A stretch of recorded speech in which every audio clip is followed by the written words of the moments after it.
But I will say this. We are continuing to negotiate in terms of location, the location as to where to meet, how to meet, rooms, everything else. And they've been negotiating like nothing happened. But if you read the newspapers, maybe it won't happen. I can't tell you yet. I will tell you very shortly. We're going to know very soon. After being upset at what John Bolton said last month, the North Koreans probably like most of what they heard from President Trump today. Martha, all with the exception of when the president said, well, the Libyan model might apply if North Korea chooses not to denuclearize. Not sure how that one's going to play in Pyongyang tonight. Fascinating. Great questions. John, thank you very much for that report tonight. So here now with more, Marc Thiessen, American Enterprise Institute scholar and a Fox News contributor. Marc, great to have you here this evening. Good to be with you, Martha. You say that Kim Jong-un took the Libya model mentioned by John Bolton all the wrong way.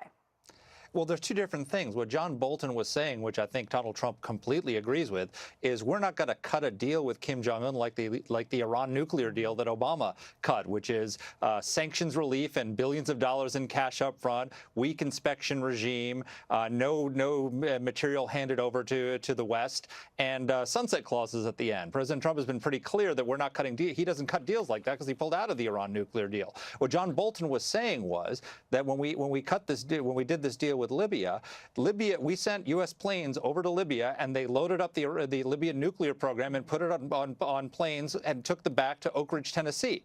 And that's the kind of denuclearization we're talking about. You're not going to get cash, Kim, for just promising to denuclearize and then not doing it the way your father did. You're going to actually have to do something substantive. And he said in the interview specifically, it might not be the Libyan model, but he might have some better ideas of how to do it, but it's got to be actual denuclearization. That's what Bolton is saying, and Trump agrees with that. It's just fascinating to watch the president working on this and working on preserving this. And it's also of interest, there was a tweet today by a reporter who had been in North Korea, and he was told by somebody there that they're reading The Art of the Deal, they're reading Fire and Fury. I don't know if that's going to fill them in too well. There was a lot of things that weren't too truthful in that book. Sure. But, you know, it is interesting because they're trying to figure each other out, right? Yes. And trying to figure out what this is going to look like. But the president gave, in that statement that John Roberts just played, he gave them an out. He said, we haven't heard, you know, that this is called off. Our people are talking. They're talking about the rooms, the possibilities for the meeting.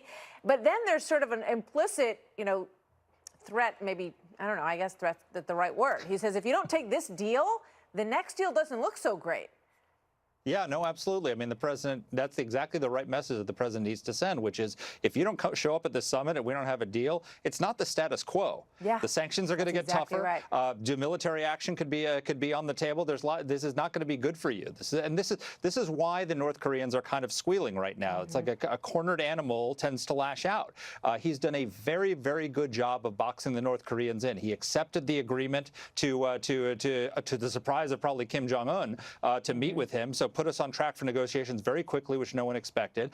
He's made clear he's not going to cut a deal by withdrawing from the Iran deal. He sent a signal, I don't cut deals like that. He sent Bolton out to deliver this message that it's going to be real denuclearization, not fake denuclearization. And then Mike Pompeo went out and said something very interesting, which he promised if North Korea does this, we will help them achieve prosperity on par with South Korea. That's now, right. if Kim shows up at a summit and turns all that down, all of a sudden he can't blame the West for the lack of prosperity in his country. No, so I mean, it's been a really good job. You make a great point. I think the economic prosperity promise is something that's hugely tantalizing to the current leadership in North Korea. You know, how long can you go on this way, right? Where people, we don't have that many countries left in the world where people try to escape by running across a border and get shot doing it. I mean, that's what we grew up with in the Soviet Union, right? I mean, people trying to run across the border and getting shot. So I don't know how long you can last with that kind of environment. And I think you're so right, Marc, when you say that the status quo is not really an option. You know, so if he's talking to his